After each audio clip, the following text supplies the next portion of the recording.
This will be really short. These are the lemons that we salted and put up a week ago. I was reading my notes and realized that I was now leaving them sitting in the brine in the dark in a cool corner for a week instead of 4 days. So now I'm going to show you the next step. So we have poured all those lemons that have been in that salt in this colander so we can drain the juice. And because we're going to add the garlic and the hot pepper and the oil now, I'm dividing them up. We squished them a little too much, but we've never had that rolling pin, so we got carried away. Now you're going to divide them up into the sections. The cutting them the way we did before was just making it easier to salt them. And they're very soft from sitting in that salt. So they're pretty easy. Well, as I say that, and I can't cut that one up.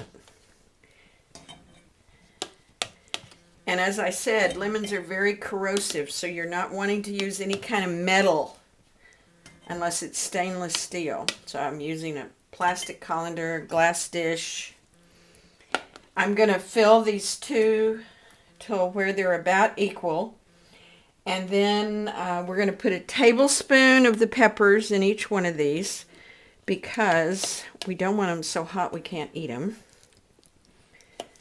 And I'll be back when I get ready to do the rest of it.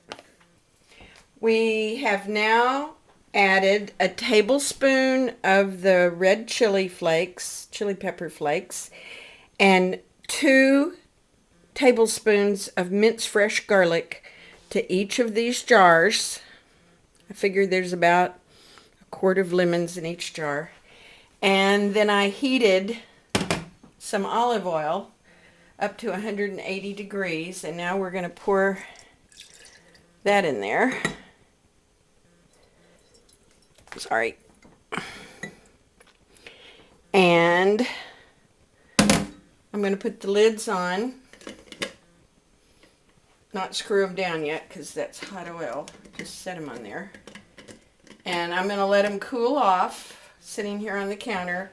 And then I'll screw the lids on, and I'm going to put them back in my cool, dark corner for 4 more days. And then we'll be ready for step number 3. So once I had put the lemons through the colander, I wound up with about 3/4 of a cup of juice to pour back into each of these jars.